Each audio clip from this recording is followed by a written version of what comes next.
Live from WFSB, Connecticut's #1 local news, this is Channel 3 Eyewitness News at 7. Good morning. Thanks for being with us at 7 a.m. I'm Eric Parker. Let's check in on our big story this morning. Join the young people in the streets protesting against the evil, the inhumane, the torture. A private memorial service was held yesterday in Minneapolis for George Floyd, whose death in police custody triggered widespread protests across the nation and world. A public viewing and a private memorial service will be held in Rayford, North Carolina on Saturday, the state where he was born. George Floyd's family asked people across the nation, even right here in Connecticut, to continue to protest his death. This is some video of yesterday's demonstrations in Newington and in Hartford. We turn now to the latest on the coronavirus in Connecticut. Here's where things stand this morning. In the past 24 hours, the state confirmed 148 new cases of COVID-19. 18 more people have died, and there are now 33 fewer patients in the hospital. Testing is ramping up as well. More than 5,000 more tests were done just in the past day. Despite the drop in cases, indoor dining is still not slated to restart until June 20th. Hundreds of local restaurant owners had been pleading with state leaders to move up that timeline. But yesterday, the governor said no. Channel 3's Roger Suzanne has more. The bottom line is, don't cancel your June 20th dinner reservations. That date, which also marks the beginning of phase 2 of Connecticut's reopening plan, remains the first day restaurant owners can offer indoor dining service. Many industry leaders say the wait is killing local businesses. More than 500 restaurant owners had pleaded with state leaders to move up the indoor dining timeline to June 10th, arguing every day matters. But yesterday, Governor Ned Lamont announced that will not happen. He's worried that if Connecticut restaurants reopen any earlier, the state will be swarmed with New Yorkers and people from Massachusetts, making our state a potential breeding ground for the virus. Local restaurant owners understand the concern, but some say every day they have to wait is another major setback for their business and their out-of-work employees. No, not June 10th. I've just seen tens of thousands of people are protesting in New York City, thousands more in Boston. Neither of them have opened up any of their restaurants. Marshall's is full and Walmart's full. We don't see the reason why, the restaurant on the indoor dining side of it is any different. Roger Suzanne, Channel 3 Eyewitness News. Nearly 600,000 unemployment claims have been submitted in Connecticut just since mid-March. There is some good news, though. Fewer people are filing new claims. At the height of the pandemic, the Department of Labor was receiving 70,000 claims per week. Now it stands at 18,000 a week. The state is processing claims more quickly, but there are still issues, including people having trouble getting through and reaching someone. Help is on the way in the form of a high-tech contact center. It'll be staffed with 60 additional new hires and will service all UI programs. It will have multiple live person features, including email, texting, and chat box, an IVR phone system, both in English and Spanish. That center will roll out in mid-July.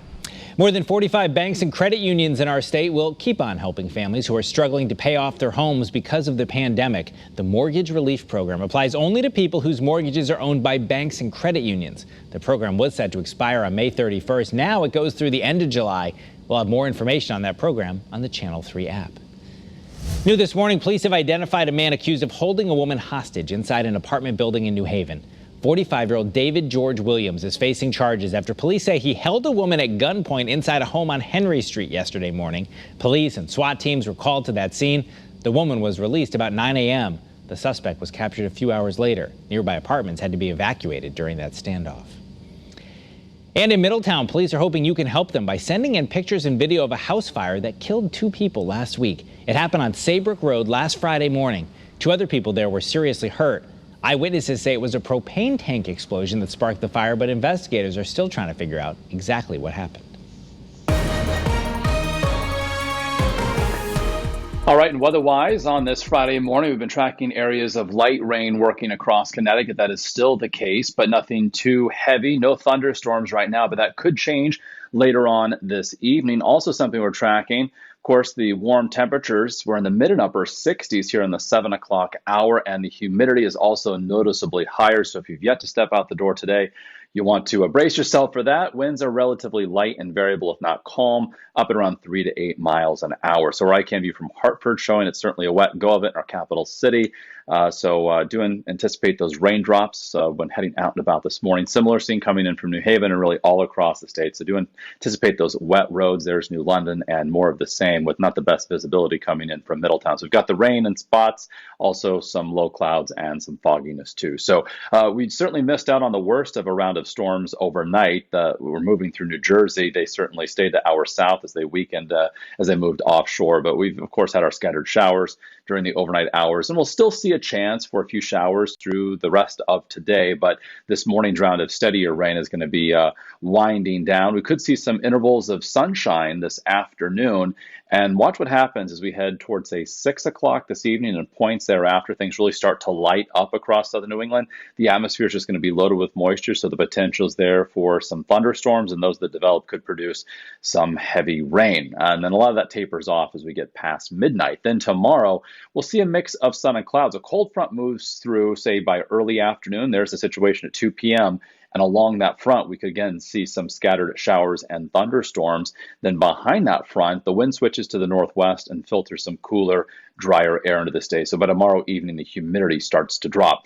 Right in the meantime, today, high temperatures, we're forecasting them in the upper 70s and low 80s inland and into the mid and upper 70s along the shoreline. So certainly not as hot as yesterday when we hit the 90-degree mark inland and came within a degree of record warmth at Bridgeport, but still above average for this time of year. Quick check of the tropics. We are, of course, monitoring, as well as the Gulf Coast states, very closely. Cristobal, this made landfall over the Yucatan Peninsula. It has weakened a tropical depression status, but is forecast to regain strength as it works northward across the Gulf of Mexico and could become problematic for Louisiana and points eastward as we head into the second half of this upcoming weekend. So meanwhile, back here in Connecticut again tomorrow, humid, highs 80 to 85. Chance for those afternoon thunderstorms with the passage of a cold front, then less humid.